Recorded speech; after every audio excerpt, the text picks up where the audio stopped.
welcome to another edition of Did You Know Doctor Who, what you may or may not know about Doctor Who. This time we're going to have a look at the Moonbase. I hope you enjoy. Patrick Troughton was almost killed when a large prop piece, the Gravitron, fell on top of him. The story was commissioned before the last part of the 10th planet, to take advantage of the positive reception of the Cybermen. The first draft of the script was written before it was decided that Fraser Hines would be a regular cast member. As a result, the character of Jamie had to be worked into the script that didn't have much room for him. So in the first 2 episodes, Jamie spent much of the time in the sickbay. This is the last story to use the original introductory titles before being replaced with the Troughton opening. Working titles for this story was Cybermen and Return of the Cybermen.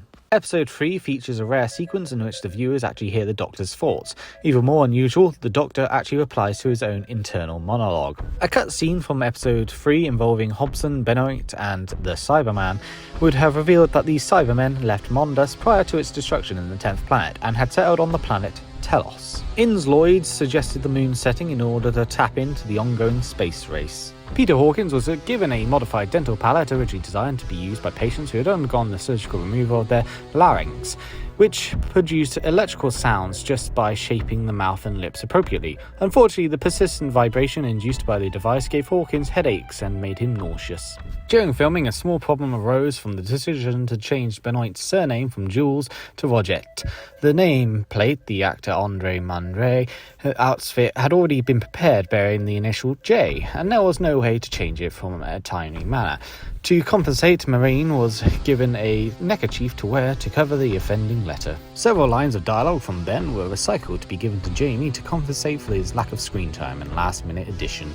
And that is it for today. I hope you enjoyed. The Moonbase is a decent story. I won't say it's a brilliant story. It's definitely one of the more memorable stories. I mean, looking at the Cybermen on the moon, marching their way through.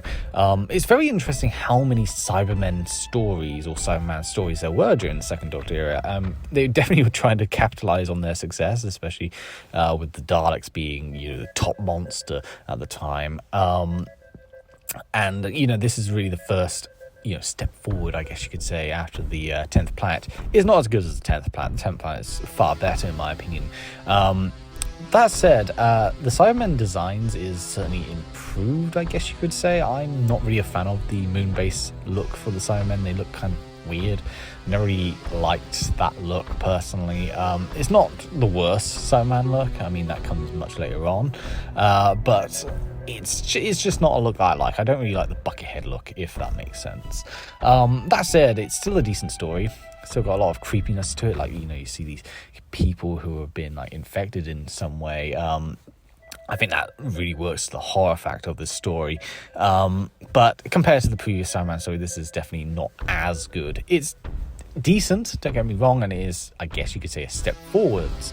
I do quite like the Cyberman voices in this era. I love that sort of very robotic and staticky voice. I think that sounds great. Is it as good as the Mondasian Cybermen? I don't know. I like the Mondasian Cybermen so much that they are probably my favourite type of Cyberman, so I'm very biased towards them. But that said, this is still a decent story. One thing which I do find funny is when you look at the costume, you can tell some of it is made out of a tennis racket, a plastic toy tennis racket. I've always noticed that, and I just can't help but laugh. Also, I'm trying to remember the story precisely, but why do the Cybermen have 3 fingers here? That's something that I've never really understood. Why do the Cybermen have 3 fingers? Anyways, hope you enjoyed this edition of Did You Know Doctor Who, and I'll see you next time.